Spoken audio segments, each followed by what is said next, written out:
बाल गंगाधर तिलक ने कभी गणपति महोत्सव की शुरुआत कर आम लोगों को स्वाधीनता संग्राम से जोड़ा, तो कभी शिवाजी उत्सव के जरिए जोड़ा।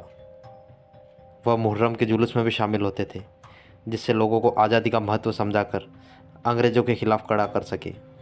साल 1895 में 15 अप्रैल को शुरू हुए शिवाजी उत्सव की वर्षगांठ पर आइए जानते हैं लोकमान्य तिलक से जुड़े किस्से। अंग्रेज़ों से भारत को मुक्त कराने के लिए स्वाधीनता सेनानियों ने अपनी ओर से हर संभव कोशिश की। इन्हीं सेनानियों में से एक बड़ा नाम है बाल गंगाधर तिलक का, जिन्हें हम लोकमान्य तिलक के रूप में जानते हैं। लोकमान्य यानी सब जिन्हें मानते हो या जिन्हें लोक यानी आम जनता की मान्यता मिली हो।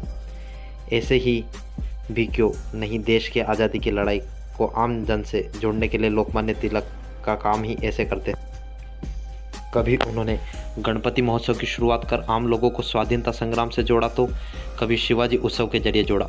वह मुहर्रम के जुलूस में भी शामिल होते थे, जिससे लोगों को आज़ादी का महत्व समझाकर अंग्रेज़ों के खिलाफ खड़ा कर सके। साल 1895 में 15 अप्रैल को शुरू हुए शिवाजी उत्सव की वर्षगांठ पर आइए जान लेते हैं लोकमान्य तिलक से जुड़े किस्से। बाल गंगाधर तिलक देश की आज़ादी की लड़ाई लड़ रहे ऐसे राष्ट्रवादी थे जो कांग्रेस के सदस्य तो थे, पर कई काम अपने मन से करते थे। इसमें उन्हें जनता का भरपूर समर्थन भी मिलता था। इसी तरह से एक शुरुआत थी शिवाजी उत्सव की। 15 अप्रैल 1895 को लोकमान्य तिलक ने रायगढ़ किले में शिवाजी उत्सव की शुरुआत की थी। रायगढ़ किले में ही कभी शिवाजी का राज्याभिषेक हुआ था और उन्होंने छत्रपति की उपाधि धारण की थी। रायगढ़ की शिवाजी के समय में मराठी साम्राज्य की राजधानी था। ऐसे में महाराष्ट्र के लोगों का शिवाजी और रायगढ़ से अलग ही लगाव था और आज भी है। भारतीय राष्ट्रवाद के प्रबल समर्थक लोकमान्य तिलक ने महसूस किया कि शिवाजी की विरासत को अगर उत्सव के रूप में मनाया जाए तो भारत के लोगों को अंग्रेजी शासन के खिलाफ एकजुट करने में सफलता मिलेगी। वैसे भी लोकमान्य तिलक शिवाजी को साहस, नेतृत्व और देशभक्ति की मिसाल के रूप में देखते थे और इन गुणों की अंग्रेजी शासन के खिलाफ लड़ाई में बहुत ज़रूरत थी।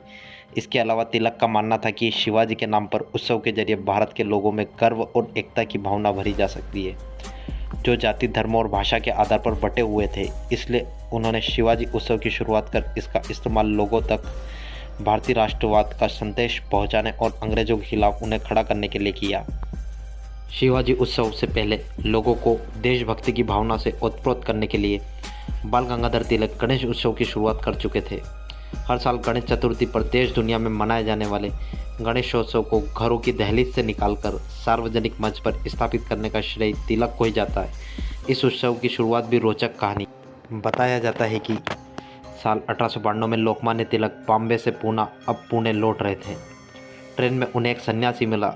उसने तिलक से कहा कि हमारे राष्ट्र की रीढ़ धर्म है। इसके बाद तिलक के मन में कौंधने लगा कि लोगों को इस धर्मपरायणता का इस्तेमाल कर इसे राष्ट्रभक्ति पैदा करने के लिए गणेशोत्सव शुरू करना है। गणेश उत्सव से पहले लोकमान्य तिलक मुहर्रम के जुलूस के जरिए लोगों में देशभक्ति की भावना जागृत कर रहे थे। उस वक्त बॉम्बे प्रेसिडेंसी में मुहर्रम का जुलूस सबसे प्रसिद्ध था। जाति धर्म से ऊपर उठकर सभी लोग इस जुलूस में शामिल होते थे। कई कुलीन परिवार की हवेली में भी ताजिया रखा जाता था। यहाँ तक कि बाजीराव द्वितीय ने के बनवाए शुक्रवार वाड़ा में ताजिया रखा जाता था। इसलिए मुहर्रम के जुलूस में शामिल होकर तिलक लोगों को अंग्रेजों की गुलामी से मुक्ति पाने के लिए उत्साहित करते थे।